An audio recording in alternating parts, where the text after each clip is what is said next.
Holden, welcome back to the good of Twitter. I've actually been doing a lot of space calls lately, haven't got a lot of streams up, and I'm excited to be talking to you, to catching up. There's a lot to talk about. I feel like it's been, I don't know, 4 or 5 months now, a while. Yeah, it's been a while. Thank you so much for having me on. I appreciate getting to talk again. And yeah, there's a lot that's happened. It feels like every week is about a year in political time. So Yes, I couldn't agree more. I feel like I've aged a decade in the last 6 months. But yeah, I know a lot has happened, but something that's great that has happened that I love seeing is, dude, there's a lot happening for you, for Holden. You've been growing exponentially. I want to say when we last talked, I had like 200 followers, and you had like 1,000 to 2,000, and now I'm over 1,000, and you're about 8,000 and more than that. The great work you've been doing has attracted the eyes of Dean Phillips and RFK and Andrew Yang. It's all very well deserved.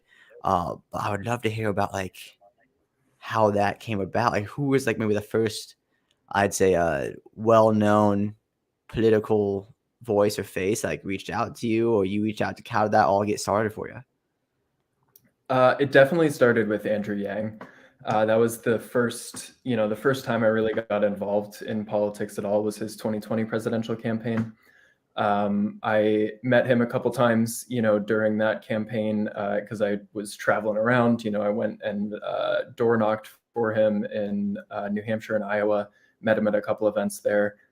And then, I got really involved with the Forward Party for a year, and that's where I feel like it kind of got started. I built a rapport with some of the people in leadership at Forward, built up a bit of a platform, and my approach is to be a uniter. I want to like bring all kinds of different people into my spaces, and figure out where can we agree, whether we're libertarian, independent, green, all these different, populist, whatever. Where can we agree on giving ourselves a greater voice? And so I think, my approach kind of naturally draws more people in. And, I'm very like open to working with anybody, open to talking with anybody. And yeah, I'm glad to see that that's attracting some good people who have been working at this for a while. Yeah, no, it's definitely resonating. It's definitely resonating in a big way, and it's really exciting to see. Again, it's just the beginning. I know last time I talked to you, I just ended up, me and a couple of the people that tuned in that wanted to talk, I just ended up gushing about how great you are. But it's easy to tell, man. It takes 30 minutes talking with you to like, wow, this kid's special and he works hard, and he's got a good vision and open-minded, open heart, all those types of things. It's really exciting to like just watch it from afar, just like, oh wow, this is really growing for you, and again, just super super well deserved. I'm excited to uh just continue to follow the journey. Last night I was able to listen a bit, or 2 nights ago maybe, I was able to listen a bit with you and Andrew Yang and some AI experts, and it was very cool. It Yeah. was super intriguing. I know that AI is one of your big things, right? It's one of the things that you're very passionate about. I want to say it's AI, and I think space was the last thing we talked about as well. Yeah. Yeah, space exploration is my big one. I'm fascinated in AI, definitely not an expert in it at all, but it's going to reshape everything. I think space and AI are both about to fundamentally reshape humanity. With AI, it's pretty obvious automation is going to reshape the job market completely. um, Creating artificial intelligence is like, comparable to the discovery of fire in my mind. Like that's just something completely novel for humanity that's going to change everything. And then space exploration as well. We're now at the precipice of the second space race, but this time, it's going to be permanent. So we're looking to now permanently expand beyond our home world for the first time. Um, I don't even know how many people are aware, but last August, India became the fourth country in history to achieve a soft landing on the moon, and just last month in January, Japan became the fifth. So this new space race is really starting to heat up very quickly. The U.S. and China are both, positioning to try and be kind of leaders in that field. But space was really my first love. I entered the political arena after being really interested in space and starting to ask, like, why aren't we going to space? Who's trying to get us to Mars? Why aren't we trying to accomplish these like big goals to move humanity forward? So space was my first love that has captured my imagination since I was a little kid. Very cool. I didn't even realize Japan had land. I heard about India. Japan has gone right past my radar. It was just about a week or two ago, so yeah. Okay, that makes sense. I also, since October 7th, I've had basically one focus in my life. Yeah. Just an update on my life the past 6 months or so. Yeah, October 7th happened, and that was it. Like, that's every panel I was on was about that. I had a friend get killed in Culotta, which is in that Gaza envelope, on October 7th. Sorry to hear that. Thank you. I appreciate it. And then, family and friends serving, and this is a topic that I'm just extremely educated on. Just like maybe the topic that I'm extremely educated on was this. So it's taken up my whole life. Every free second I've had has been dedicated to that. And but because of that, I've just completely just kind of fallen out of keeping up to date with what's happening in U.S. politics outside of the whole Israel fight, which, I mean, that can keep you busy enough with just the U.S. perspective, the different U.S. perspectives that are happening. So like, yeah, I just kind of, outside of like the polling of the president candidates, I just haven't paid too much attention to all of that until I'd say a couple of weeks ago, and I saw Dave Smith, who I don't know much about. I know there's two categories of libertarians that I personally see. I categorize them myself. Like, there's kind of like the left-leaning classic liberal libertarian that I see. Like Josh Eagle I'm a big fan of his, and he's kind of more of that. And then there's like the right-winged libertarian aligns more so with the MAGA crowd. Obviously, they all have their differences, but the aligns more so with that. And I've known Dave as that, but I've never done a deep dive into him until him and RFK were willing to have the conversation about Israel that I've had 1,000 times. And you just don't see mainstream people actually do that. No. At the most, you'll see somebody bring up that topic for 15 minutes at most. And like, while there were parts of that conversation that I thought were like, I'd really love to jump in and dive into and just like break down of, hey, well, here's where they're missing something. Like, I wish they brought up this, and I wish they kind of did dive in a bit more to each other's critiques, or like when someone would ask them a question, when one or the other would ask them a question, there would be some deflection there. They wouldn't just full on answer. Yeah. Like, I could answer that. And I wish there was more of that, but I really appreciated and respected that they were willing to do that. They were willing to have that such an inflammatory conversation, what could be inflammatory. And it just kind of spoke more and more to me endorsing RFK as a candidate.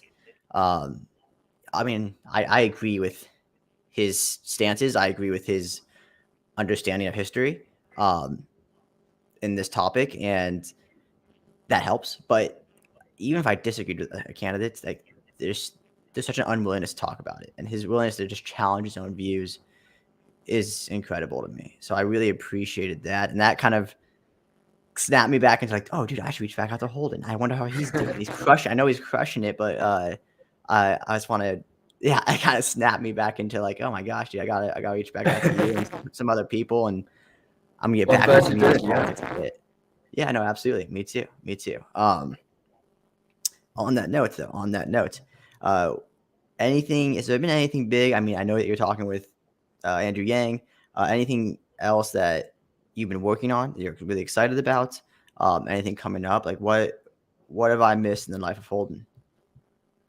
Um, well, I'd like to say first to what you were just saying before, I Yeah. really appreciated that conversation as well. I think Dave Smith and Kennedy are both, I think they're both some of the most well-researched and articulate defenders of their respective positions. So I respect both of them, and I think they had a great conversation. And I mean, I've been amazed. I'm not, an expert on this topic. Mhm. I have just been amazed at this. Has got to be like the most polarizing issue I've seen in my life.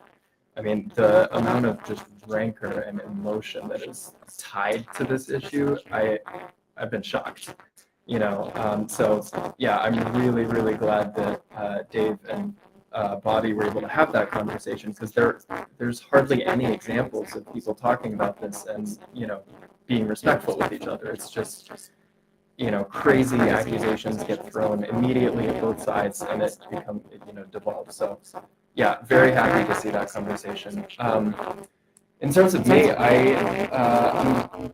I've been talking to the Good Party lately. I'm trying to, start up some work with them. I don't know if you've heard of them, but they're not a political party. They're a group that's trying to help independents and other minor parties to lift them up, focusing mostly on local elections.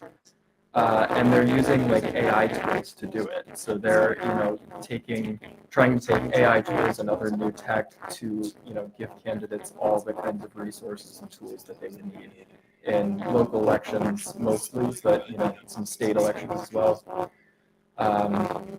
And other than that, I mean, I've been, very focused on the Kennedy campaign. I think this year is shaping up to be, a perfect storm to elect an independent. Um, I think this is the strongest chance we've had. I think number one, we're clearly at a turning point where, this year things are going to either go a more positive direction, we're going to turn things around, or we're going to go negative direction. But we're reaching, a breaking point where something's going to change clearly. And then you've got, the most unpopular major party candidates in modern history. So I've been spending a lot of time just focused on the Kennedy campaign. Like, this is a real opportunity trying to build bridges. I think there's obviously a lot of other minor parties out there that have been trying to do something similar for a long time. But it's really just, it's a sad reflection of the state of our country that it takes someone with tens of millions of dollars and the most famous last name in American politics to actually change the system. But that's the system we have, and that's the environment we're in. So this is, the best chance to break down some of those barriers. I think we've had in a long time. But yeah, that's been my focus, the Kennedy campaign, and writing my blog still. Obviously, I've been really following this, the emergence of the second space race as it's been heating up over the last few months. So a lot of attention on that as well. Yeah, I'm excited. Again, I'm excited to learn more about that space race. It's a topic that I just don't know much about, and obviously I think it's a really great thing for humanity. We need to keep expanding and moving, and especially with energy. I think the closer we get to the sun, the better we can harvest that energy, the better off everyone's going to be. Like, true energy independence, in my mind, is the number one thing we can do for humanity. But on a smaller scale note, on an America scale note, I just couldn't agree more with you about we're coming to a breaking point. Something needs to break. I want to say, which founding father was it? I don't actually can't remember. One of the founding fathers said that every 300 years you need a revolution, because the machine takes place, the system just creates this thing where the people in power and with all the money, they have a system going that benefits them, and they like it, and they don't want to change, and progress stops.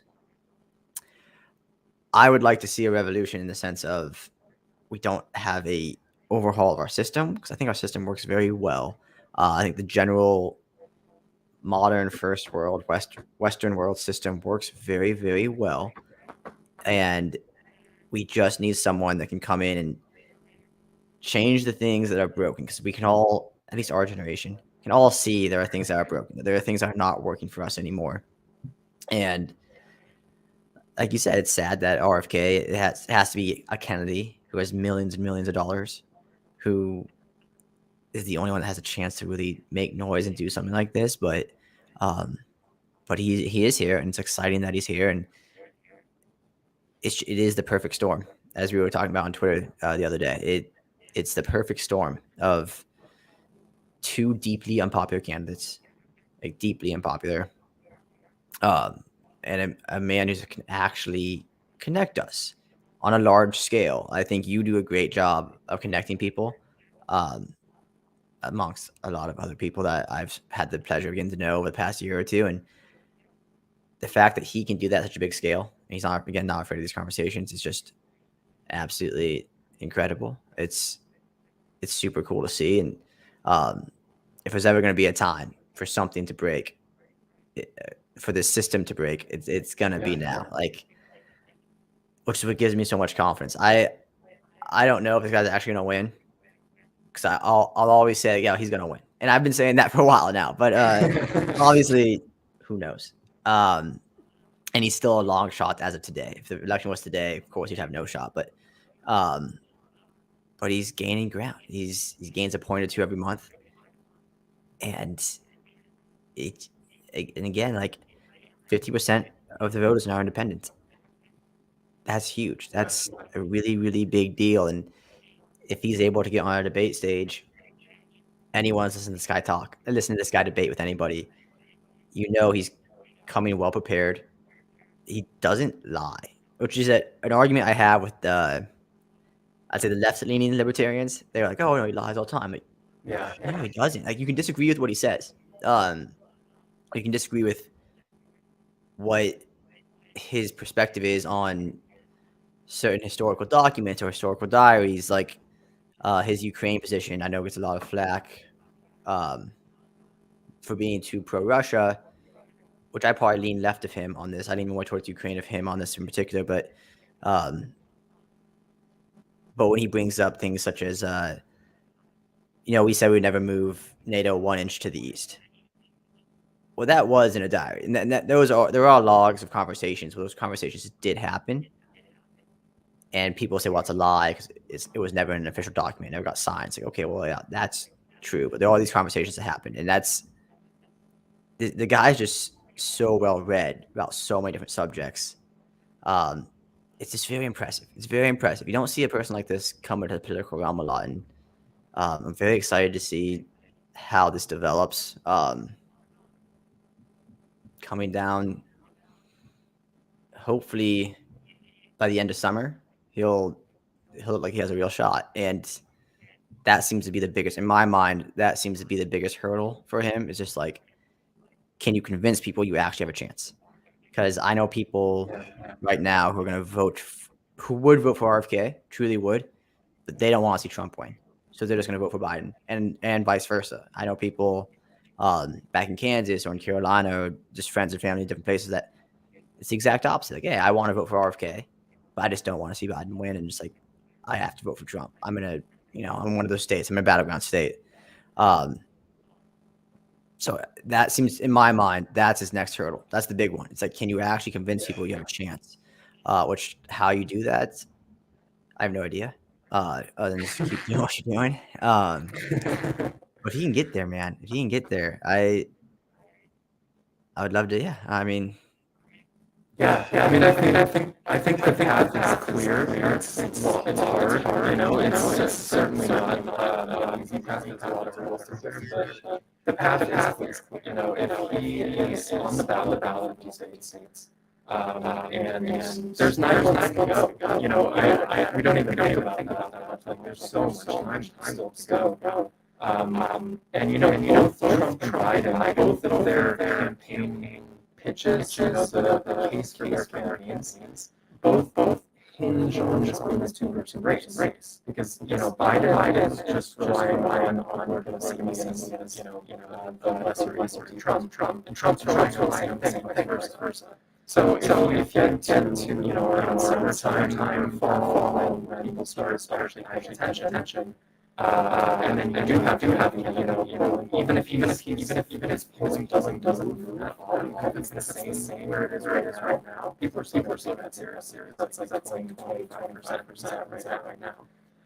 So he could just hold steady for this period, and then once people start paying attention, hey, there's actually turn out to 20%. I would never want to fight for Biden in the first place. But I think the other thing that will start discounting too is that the largest workers in the U.S. who don't vote. There's way more people who don't vote. Even greater number of independents at this point. So those kinds of people are going to be are exactly the kinds of people who turn out for Bobby Kennedy, because those are if you think about someone who vote. They don't care enough, they don't matter, they just don't see the reason to vote. Because you just serve us as two evils every time. Well, my life's changing, so whatever. But if you have a candidate saying, I'm going to take system, you give me a sword, and I'll beat you all. That's gonna turn those out. People, for election cycle, saying there's point. They're gonna turn out, turn out because there's two actually for it. They're not just it's not duty. I have to lesser evils. They're gonna turn out to vote for that. So yeah. I mean, he's right. He's not really disappointing. I would say Trump favorite right now if the election today. But most people are paying attention either. Most people are not thinking about the election, more minded. So 9 months to go, and it's a few months. I think the happens better. Ballot Act is just the biggest hurdle, obviously. The system of everything. I think if you look at the Biden campaign, they're pretty much their strategy is just they're counting on Trump to take him out of ballot courts and be able to sue the other candidates into oblivion and keep the ballot. That's basically their point. And I don't think that's going to win some hearts and minds. No, it's not going to. It's such an insane. It's so see through at this point. I mean, you made a good point. You made a very good point about most people aren't paying attention, which is something I have to remind myself, especially with Israel Palestine. Like I have to remind myself that all the time. It's like, hey, most people just have no idea, and that's where these opinions come from. But most people are just living their life still. 9 months is very, very far away. Most people are going to tune in a month before the election. And okay, who's got a chance? What should I know about them? And it's a very good point. But also, like, to the last thing you just said, it's such an insane strategy to me. I don't understand, especially the running back. I mean, this is to a different extent. I mean, trying to get Trump in jail, which I've heard arguments from both sides, and they both kind of make sense to me of why he is guilty, why he's not guilty, blah, blah, all these things. Like, he's actually, all this is doing is proving that, all these court cases are doing is proving that he didn't actually do anything that bad. And then someone would bring up, I'll see a lawyer bring up one of the specific cases and like, oh yeah, no, that does seem like he did break the law. And but pursuing that as a strategy versus just someone's going to sue him, okay, but for the DNC to pursue this as a strategy, you're just going to give him more votes, and you just even if you get him down, like, okay, well now you got to go sue who's ever next in line, and like, because if you take down Trump, well, you're going to have a harder time beating that next candidate, whoever it is, if you're still running Biden. And I know they have the most brilliant minds and all the money and all the resources and all the data. And I just don't understand it. I don't get how this is the strategy. This is what you're campaigning on, what you're marketing on.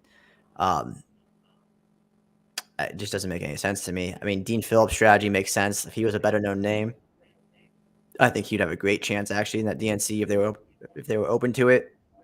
But he's not a well known name, and he's being restricted from the MSNBCs, the CNNs. He's knocking in the FaceTime, and they're not going to give it to him.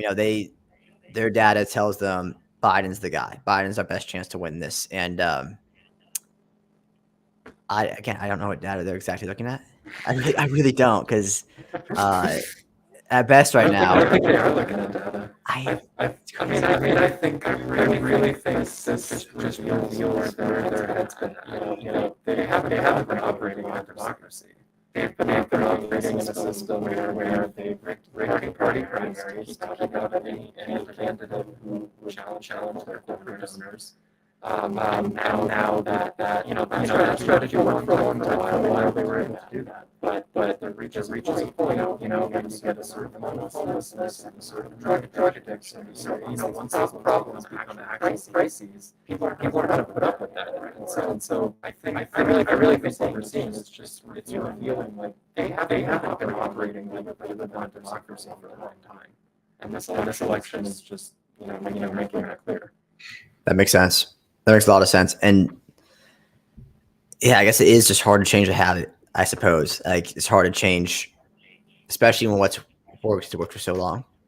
But it does seem to me like, I don't know. I guess I'm just not in those ivory towers, I suppose, because it's a big club and we ain't in it. Yeah, no, absolutely. Like, it's still crazy to me, because I don't know where you think this popularity for Trump and RFK are coming from. I'd say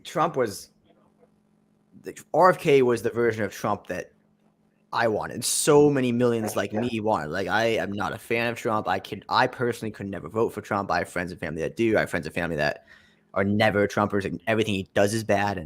And I definitely lean more towards that latter sentiment, but I'm not. Everything he does is bad. I just couldn't vote for a leader like that personally, and but I always understood it. I mean, even as a kid, I hated him. Like, back in 2016, I was probably 19 for that election, I think, and I hated them. But when I talked to my friends back home, I'm from small town Kansas, so I was like the only guy back home that hated them. when we came back from college, I was it. I was the only one, and even then, I understood, like, okay, you're fed up with the other side. You're fed up with the system in general, and that's why you're doing this. And like, it's been 8 years now, 7 years, 8 years now of like, how could you not figure that out? Like, if you're the ones in power, how could you not figure this out? And you're gonna send the same old stuff back, and I don't know. It is absolutely insane. It's absolutely. They want to have their cake and eat it too. They want to keep Donald Trump down, and because I agree with what you're just saying. I think Trump gets called a populist a lot. He's not. His rhetoric is populist. He in office did most of the same things that the past presidents have done. So he, I think, has just co-opted this, populist energy, independent energy that people want to take out of the system. And the Democratic Party, the establishment, they didn't respond with, okay, we have to reform the system. They responded with, okay, time to clamp down. Okay, you can't just do this anymore. And I mean, they've turned Trump into a martyr at this point, pretty much. With the lawsuits they had against him, I fall pretty much on the same page as you. I think there's some validity to them, but they probably not here to take them off the ballot, in my opinion. Yeah. But by pursuing this, and pursuing this without actually showing that energy for solving problems for the American people, because that's the thing, is the energy they have for wanting to take Trump down and wanting to, lock him up, we haven't seen that energy for ending homelessness, or absolutely. Solving the chronic disease epidemic. So what we see is just leaders who are They have so much energy to, start a new war, so much energy to try and take down political opponents, but then there's none of that energy for the people or for solving problems. Yeah, no, I'm with you there. I'm with you there. That's so. I'm gonna bring this back to like Israel Palestine a decent amount, as that's where my mind has been, and that's what, like, I see a lot of like, I can see a lot of frustration kind of going towards that, which upsets me, but I'll get into it. So I agree completely that the problem is where you're focusing your time and energy and resources, people, like, that's the number one thing. Like, for example, I do believe in general that local officials should focus on local problems and federal officials should focus on federal problems.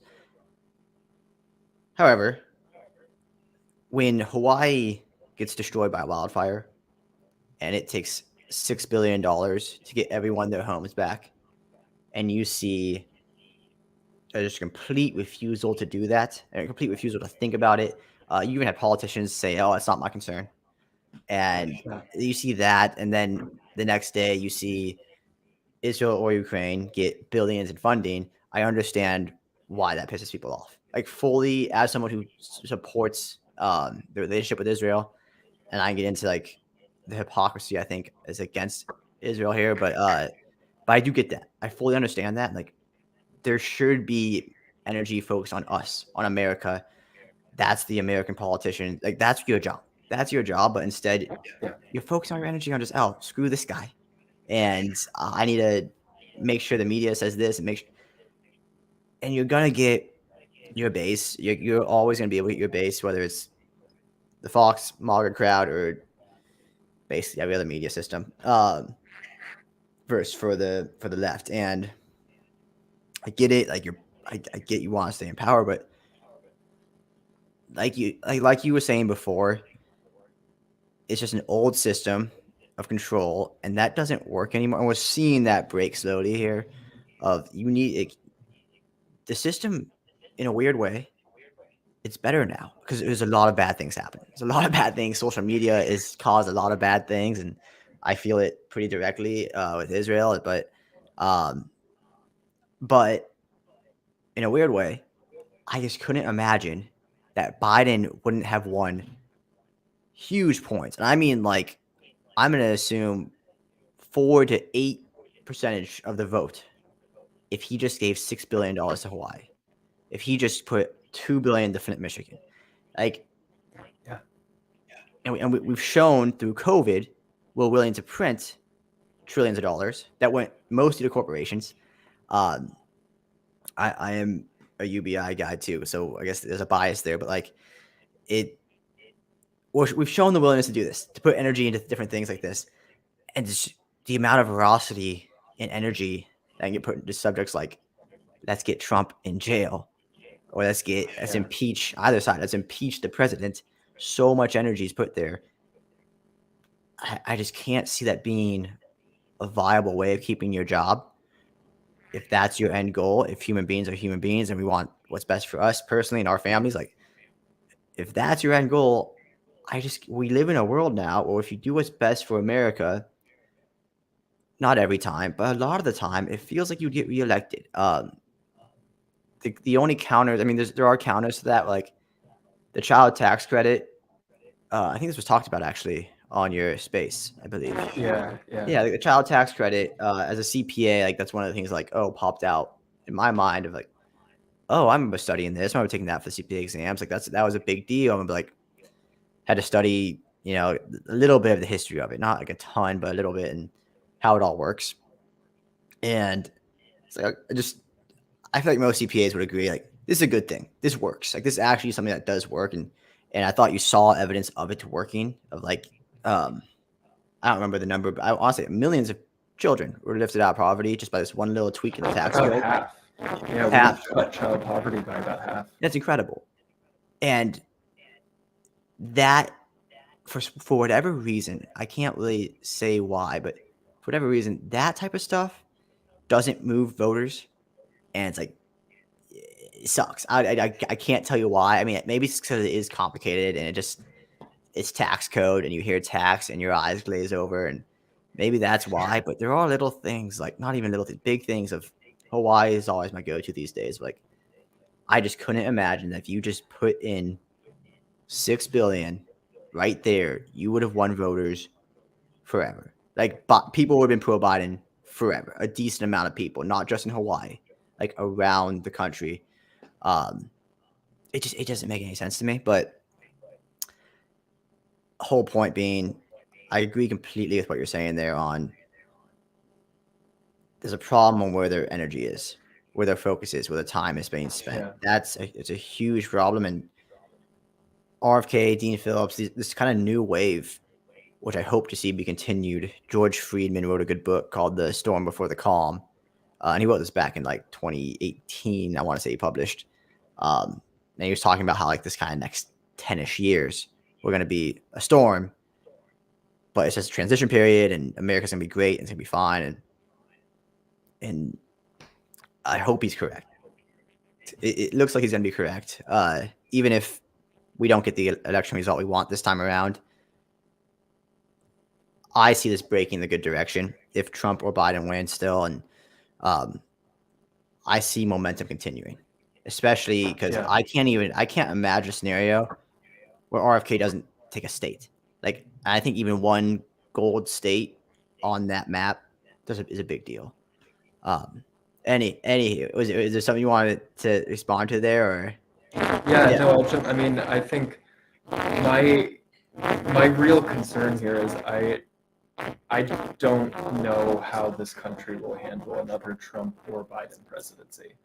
Like you were just saying, it's about their energy.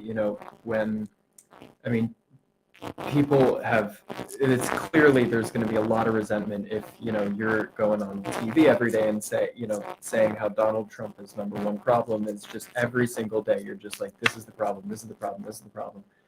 And the people watching are like, I can't afford rent, I can't afford groceries, like what are you talking about? And so I think Trump, obviously, Trump isn't the answer either. He did a lot of the same things and would probably, abuse government powers a lot more in the second term. So my real concern here is that we're reaching, like you were saying towards the beginning, we are reaching this kind of revolutionary moment.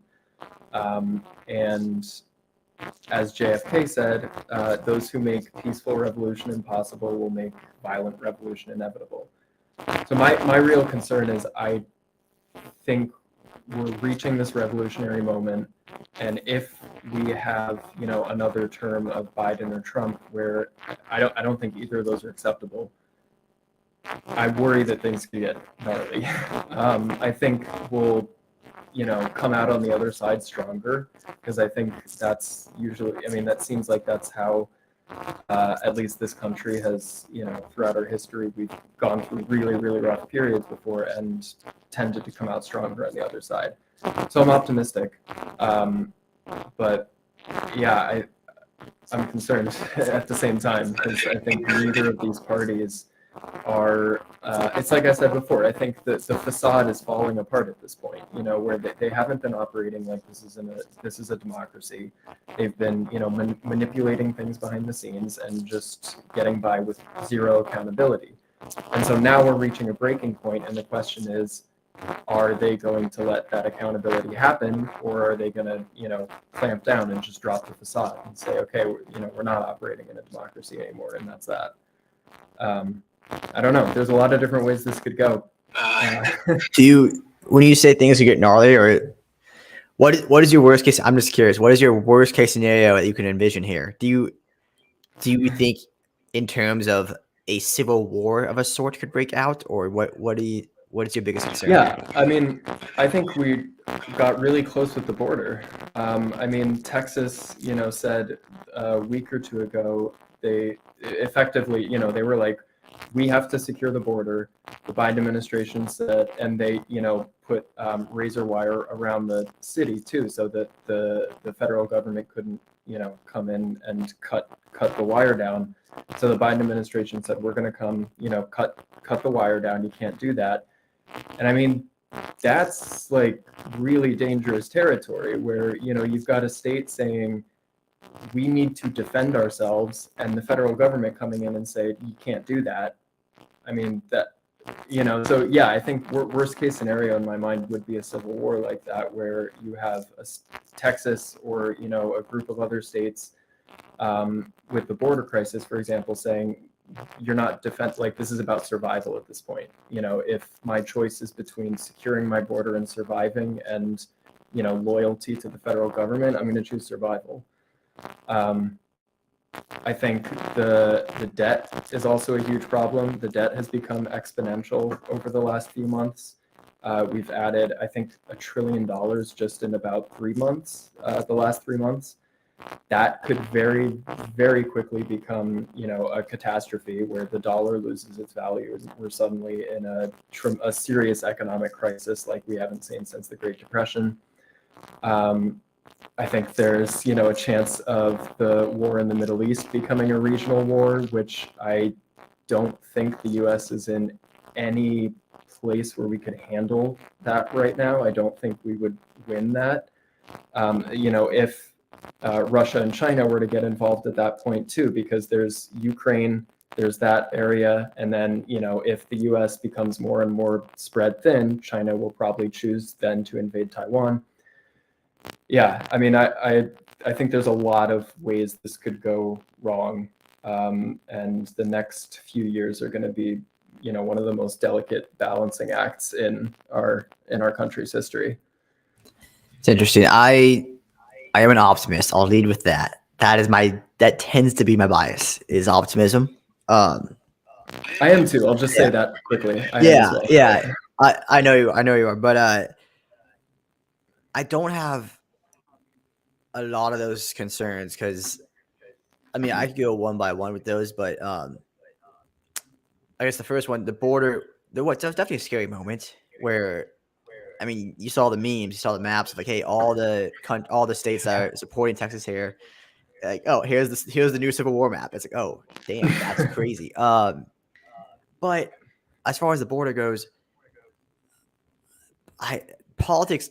This is like a politics thing at this point of like the left versus the right, which kind of pisses me off because I think at this point, everyone in office and the vast majority of Americans, I say the vast majority of office of people in DC, and the vast majority of Americans are actually pretty aligned here. Like where we think immigration is a good thing. This country needs immigration, especially as the demographics of basically every country around the world is falling. And like Russia is not going to be Russia. Whatever it's going to look like, it's not going to look the same 10, 20 years from now. China won't look like China 10, 20 years from now. It could completely fall apart. There are different people that think different things, but everyone agrees, like, yeah, China's not going to be China. Whatever it's going, it could still be called China, but it's just going to be a completely different system, a completely different civilization and country if it is still just China. But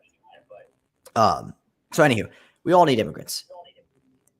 But the vast majority of Americans just think, hey, we just want to know who's coming in. We want legal immigration, and like that's it. So we just want a secure border, and I don't even see people anymore blaming Mexico, which is always kind of a funny thing because it's been a while since we've had net positive immigration from Mexicans.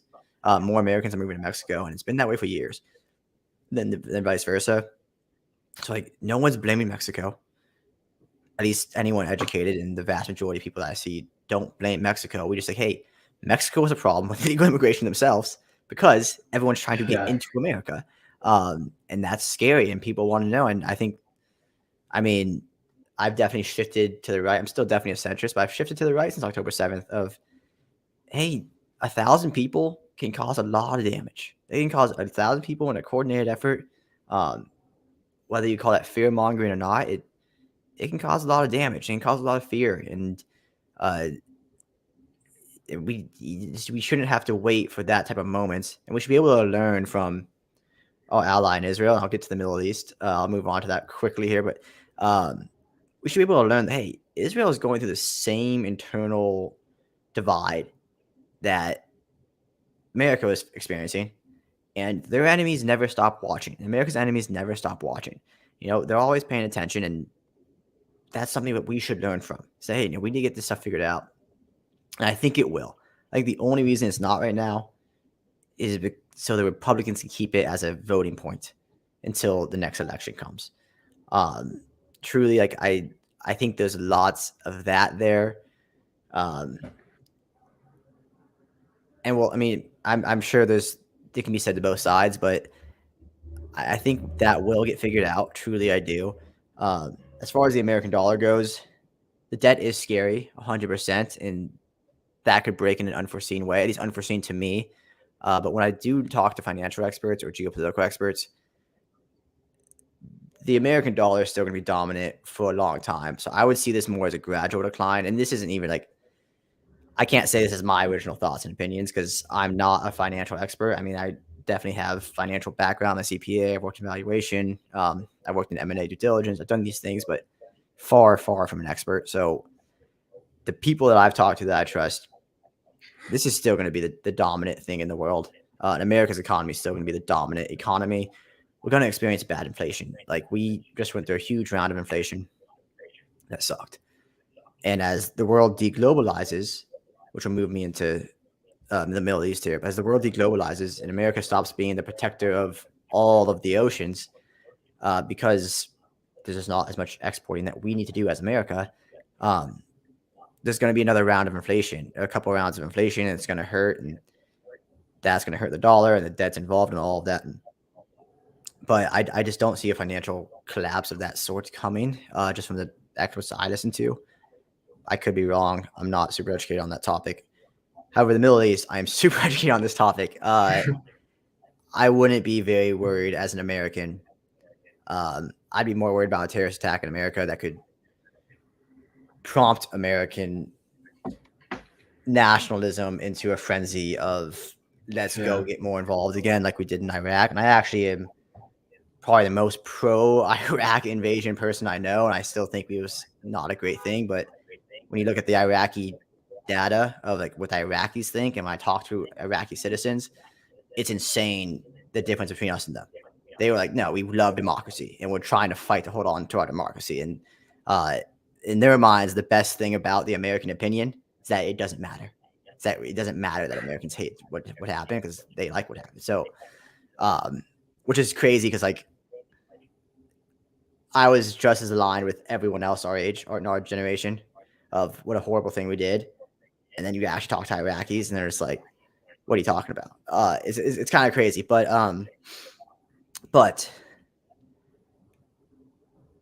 a regional war for America, especially for outside of Afghanistan already, I wouldn't be that concerned about it because what America needs for American interest, which this is what drives me crazy about anti-Israel people, America just needs to protect the waterways and keep American investments afloat and thriving, which is Israel and Saudi Arabia and the UAE to an extent, but it's really just Israel. We have a ton of technology in Israel, a ton of technology that comes from Israel and Egypt, which they'll protect Egypt too.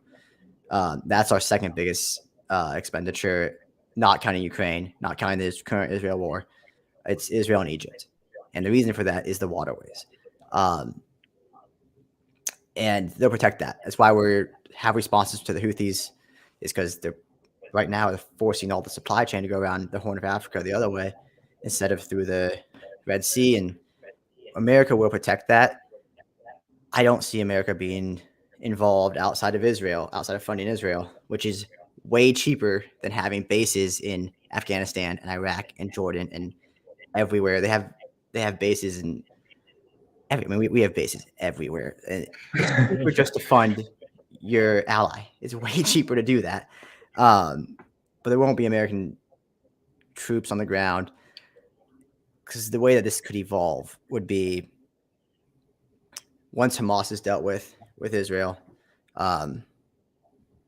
which it will be dealt with. It's going to take a long time. The Battle of Mosul in Iraq is probably the best comparison we have to that. That took 9 months to get ISIS out of Mosul. This is a more complicated infrastructure. It's actually the most complicated urban warfare infrastructure, according to people that work at the war institutes, West Point Academy, everyone that studied it. Hamas has built an incredible the engineering is insanely good. Incredible 800 square kilometer tunnel system underneath 300 square kilometers of Gaza. It's impressive, but once that's all dealt with, which took Mosul about 9 months, we're about 5 months into this. They think they'll have it done in 9 months. Well, the next escalation is actually going to come from Lebanon with Hezbollah, which is Iran, another Iran proxy, a full Iran proxy, fully funded by them. They're refusing to move north of a river, which was a UN resolution to keep Israel safe. Israel's probably going to take that war to them. And that would be like the big escalation point for the Middle Eastern wars, because Hezbollah is a real army. I mean, they got 100,000 militants, and there's going to be much more civilian casualty, not counting October 7th. There's going to be much more civilian casualties for Israel. There'll be a ton of civilian casualties for Lebanon. Syria kind of has its own thing going on right now with ISIS still, but they'll probably get involved to an extent, especially with another Iran proxies, and it will evolve from there. America shouldn't be involved in that. I don't see America getting involved in that at all.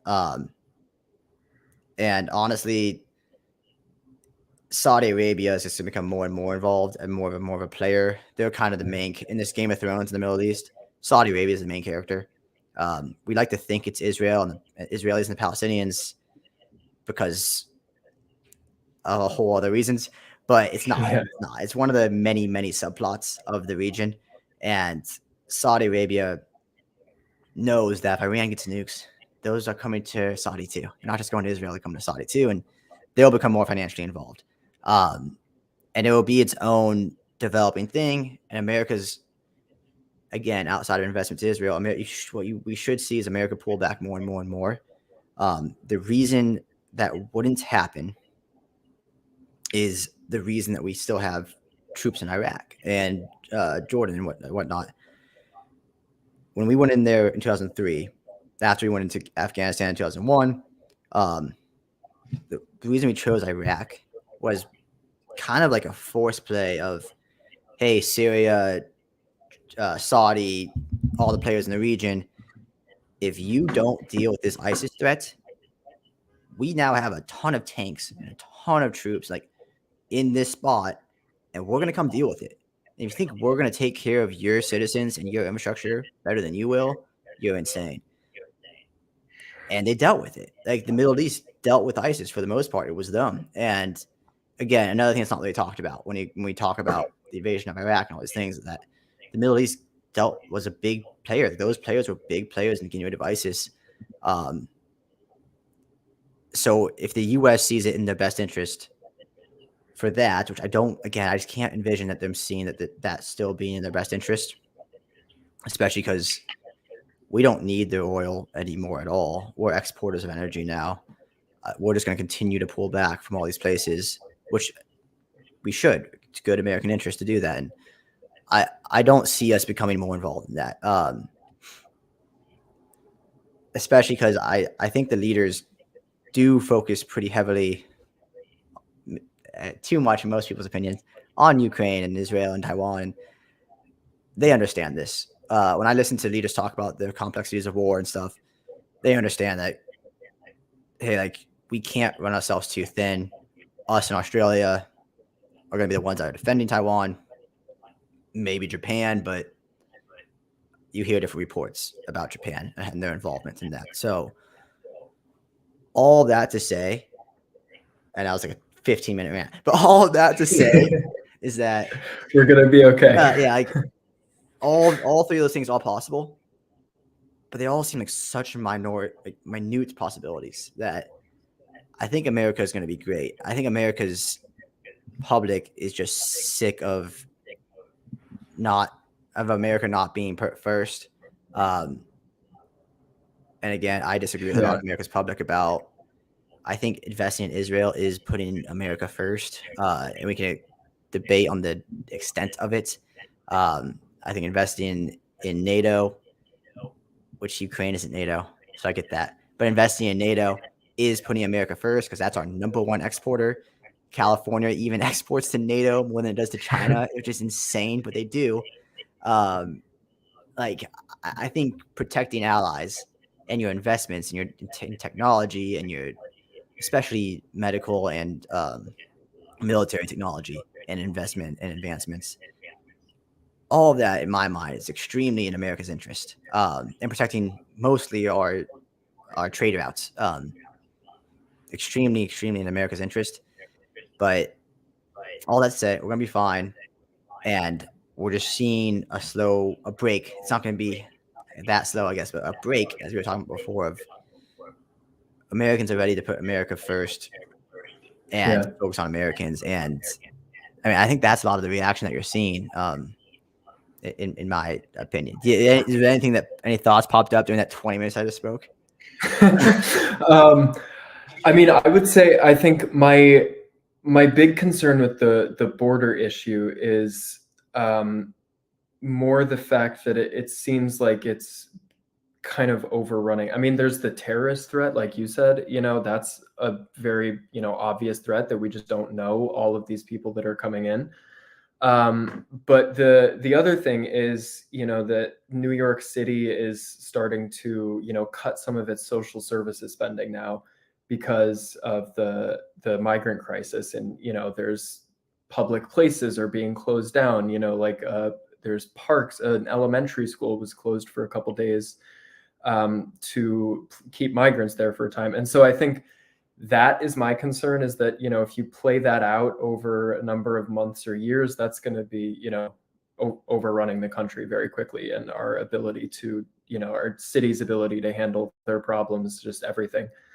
But I do think I mean, I'm an optimist at the end of the day too. I'm like all about space exploration. I'm like, let's become multiplanetary, and I think the American people are reaching a point where we're just not. I mean, we've been saying we're not going to take this anymore for a while, and at a certain point, like it's gonna happen, and I think we're almost at that point that our leaders do kind of get. I think President Biden is struggling in his own ways, but most people who are thinking, who are actively looking at these problems and trying to solve them are like, yeah, we need to put this country first, right? Very, very soon, and pull back a little bit. Like you said, there's a lot of foreign policy objectives are in our interest, clearly, like keeping the sea lanes open, protecting some of our key allies. There's clear reasons to support those. But it seems like, we've gone kind of past that line for a while and into just, aggression, or I don't know. I don't know if imperialism is the right word, but that kind of, impulse, it seems like has been driving our foreign policy. So yeah, I'm optimistic though. I think we are at a point where the American people are waking up to what's going on, and it's just clear in all of our lives, like these problems are becoming crises. So I'm optimistic. That you're also optimistic, and I'd agree with that. Which is, I think, like, what I differ from the American public the most is on Ukraine and Israel. Even though, like, I have sympathy for both those things, like of both those standpoints of, like, yeah, maybe we shouldn't be spending billions if we just went another trillion in debt in the last 3 months or so, and all those things. And it seems to me America is operating from a point of American leaders are operating from a point of, this is still the 1950s, this is still the 1960s, even the 1990s of, hey, we're America, everyone has to listen to us, and we're gonna do what we want to make you do that, and it comes off imperialistic. I do have sympathy for that. I have a lot of sympathy for that point of view. And I agree with the breadth. So when I talked to one of my brothers, who's a big RFK guy, he was actually the one that turned me on to RFK. He's like, hey, do you know these guys? I know the Kennedys. And I mean, this is at years at this point. He was very early on in this campaign. He's like, you need to check him out, blah, blah, blah, and all this stuff. So I started looking into him, and his whole thing for years has been, we just need to take a breath. Like, we need to, like, just come back to America, big, deep breath, like, and then we kind of reevaluate from there. Um, that's always been his thing when it comes to this foreign policy stuff, and uh, I, I I get that. I do understand that. Um, and I think Ukraine is a much better example of that, of our current wars that we're involved in, of financially involved in with Israel and Ukraine, because they're not a member of NATO, and because there's actually, I don't know if Ukraine's interested in this still or if Russia is interested in this still, but there's actually a solution that you could come to where Russia really just wants access to that, to the Black Sea, to a warm water port, to keep their country alive, basically. Um, Yeah. and unfortunately for Ukraine, like, if you're willing to give up, and again, I have no idea if they still want this, but before the U.S. kind of shot this all down, uh, if you're willing to give up some territory and redraw these borders, it feels like you could bring this war to an end. It really does feel that way, and maybe I'm completely wrong with that, but from a Game of Thrones standpoint, if we're playing a board game here, that is possible. Versus in the Middle East right now, and this isn't just with Israel, Hamas, but I'd say the whole region. But let's just stick with Israel, Hamas for a second. Like, it's a battle of civilizations, and all this stuff, and I'm very pro. I'm very pro Israel, but I'm also pro Palestinian. I want them to have their rights and all these things. But if you look at reality, there is no desire for two states. There just isn't, and there's no poll that shows that. There's no, if you have real life conversations with Palestinians, um, it's just not there. Like, the Hamas ideology is the militancy. That's, that practice, so to speak, isn't going away. It has to be dismantled. Like, there's just no option there, and that becomes, for America, that becomes a question of, okay, the rational Americans. I'm not talking about the people. I'm not talking about a lot of people, but rational Americans. That becomes a question of, okay, but do we finance this? Which is what I appreciated about Dave. Sort of. I mean, I don't think he was morally in the right either, but he did come to a point of, well, why do we have to finance that? And I was like, I could gladly answer that question. But that's a real debate, and I'm happy to have that debate. Is that in America's interest to finance this? Because there is no ceasefire, there is no peace there. It's just not possible. We've had these ceasefire talks between Israel and Hamas for months, and the truth is, Hamas doesn't want it. Like, if Hamas wants to stay in power and they want a complete end to the war while staying in power, which is literally just going back to 2005, but now they have more admiration. They'll get more. I mean, they're very admired in the Middle East, and so they'll get more investments. Iran's going to be more willing to fund that the whole thing. I was going to continue the status quo, which nobody wants there, and it just has to be rooted out. And Israel's going to do that one way or the other. And America has to decide: is it in America's interest to fund this, to work with this government in particular, to keep your investments in Israel safe, to keep the sea lanes open? And so anywho, that's, to me, like, that's the two major differences there.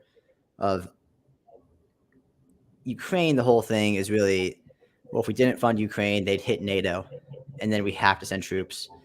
And okay, that looked true to me at least 3 years ago, or whenever this war started. I want to say it was 2 years ago. But at this point, Russia's exhausted. From the data that I've seen from Peter Zahn and other geopolitical experts, they can't really hit NATO anymore. Yeah.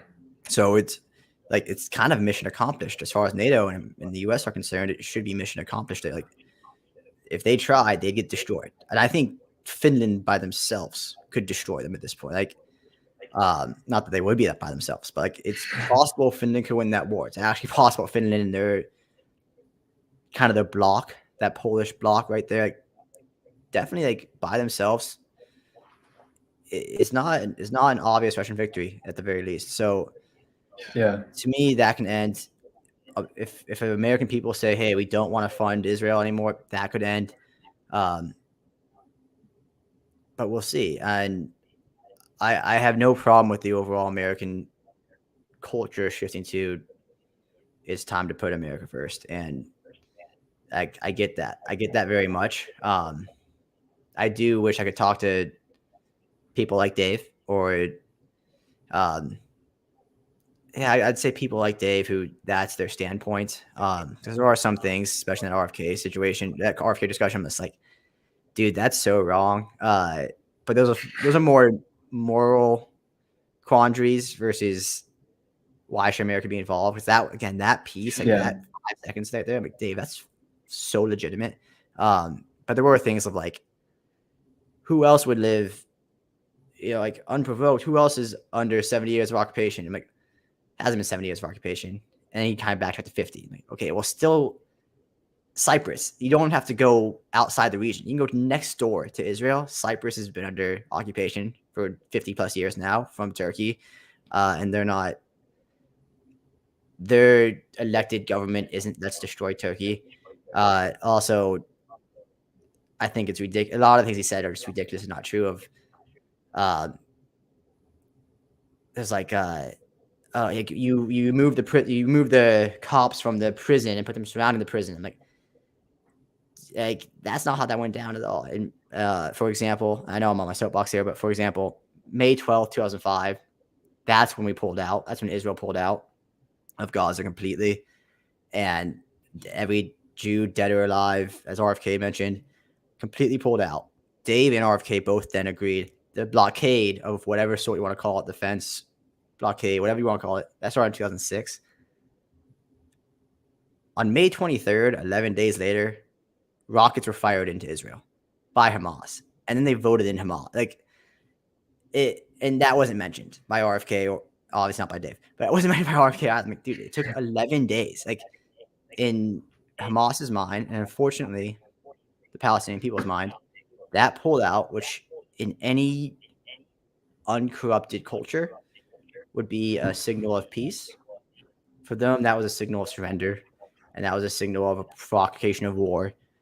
And that's why they voted in a group of people that sent rockets the second they got control of an area, not even the whole area, but any area inside Gaza. Took 11 days to make control, and they immediately attacked, and it won them favor with the people. It's just such a different situation. Anywho, soapbox there. Yeah. I'd love to have that conversation. It's like hey, like there's a lot you're missing here, and again, very educated. They're both very educated on that topic, but yeah. Anywho, Yeah, maybe you'll get to talk to Dave soon. Who knows? maybe.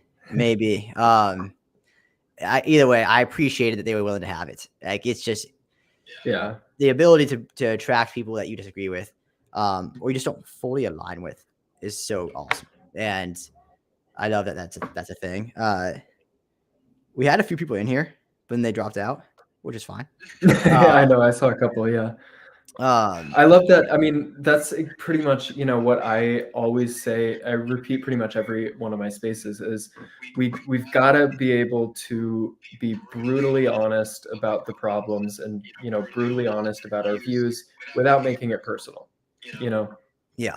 Got to have serious debates without taking it to the personal level, because it's not personal, and neither of us are going to change the situation in the Middle East with this conversation. No. No, absolutely. Yeah, exactly. It's just you can grow your perspective, and it's a unit of culture. I had one discussion with a buddy of mine. He started a meme account called Dude Fridges. Now he's got a few of them. Dude Fridges up to like 60,000 followers, and he started like less than a year ago. Obviously, he's a funny guy. But I had him on when I was like kind of just talking to everybody that's just involved in Twitter, social media. I was just focused on politics per se. And there was a evolution book that I read that talked about the units, like a meme is a unit of culture. And I talked to him about how I love what you're doing, because memesters, just like space hosts or podcasters, whatever it is, they move units of culture. And no one controls culture individually, but all of us together do. And it's just these little conversations, building these relationships. Even if no one listens to this particular conversation, we just built a relationship, and if I'm able to get a Dave Smith or whoever it may be, or I want to speak with Josh, and I would love to have you and Josh and some other people on a panel for a space call, because you're all people I very much respect and I'm building these relationships with that can disagree with each other and can have that conversation, give the back and forth. And that's what it's all about. And I see you doing that with your platform, and I see your platform building organically that way, because it's just well deserved. It's a meritocracy. It's truly a meritocratic.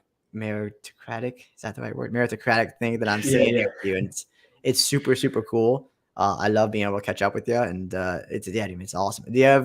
What do you have coming up? What do you have coming up next down the plate? I know you're focusing on RFK's campaign, but any events, even your personal life?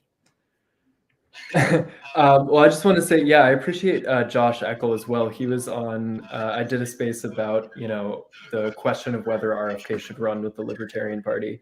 And Josh obviously is on the polar opposite side of that opinion as I am, but, he's completely respectful. Like, we could debate, and there was no like anger, hostility or anything. And that's what we need. So I appreciate him as well. Coming up, I mean, more spaces. I'm having the Reform Party on a space. That was the party founded by Ross Perot, like 30 years ago, 20 years ago. No, 30, yeah. And they are just trying to like relaunch. They've kind of fallen off for a little while, and last fall they had their first convention in like 10 years, and released a new platform, and so they're trying to build back up. So I've got a space with them soon. And I mean, this summer, I'm hoping to go on, like a bus tour around the country with the Kennedy campaign. So, wow. Yeah. Very cool. So hopefully some exciting stuff with the campaign this year. Wow. Yeah, keep me updated on that. That's super cool. Yeah. I'll definitely tune into the space call with the Reform Party. I don't know much about them, actually. I know the name. That's about it. So that's cool, man. I'll definitely keep following on the journey, keep in touch. I love it. I've told a few of my friends and family about you, man. You gotta follow this kid. Like, I'm telling you, he's gonna 5 years from now, he's gonna be big time. And I'm excited to see it. I'm excited to be a part of the journey. I appreciate that, man. And I appreciate you having me on. I think we're very aligned in that ability to, and desire to, have these tough conversations, and build out a coalition that can get something done. So absolutely, I really appreciate you bringing me on here and, occupying the space in this culture as well. I love seeing, because there's so many people out there that are just, being negative. So many spaces you can go to that are just, Trump and Biden fights. So yeah, I appreciate you, man. I appreciate you too, brother. I appreciate you too. And I'll definitely try and get something. I do these one-on-ones a lot, and sometimes they get, I don't know, 10,000 views. Sometimes they get 2 views, 10 views. But something I need to start doing more is getting these great people that I'm having these one-on-ones with together. I need to organize those better, and I definitely want you to be a part of those when I do that, because again, you're an extremely important voice, and your attitude, your demeanor, everything about you, man, it's great. So thank you for coming on. Let's keep touching base. Let's keep talking. And until next time, whatever that may be, I'll definitely be keeping up with you. Absolutely, man. I'd love to come back on. You're welcome on any of my spaces as well. And we'll stay in touch. Appreciate you, brother. Appreciate you. I'll talk to you soon. All right. Talk to you soon, brother.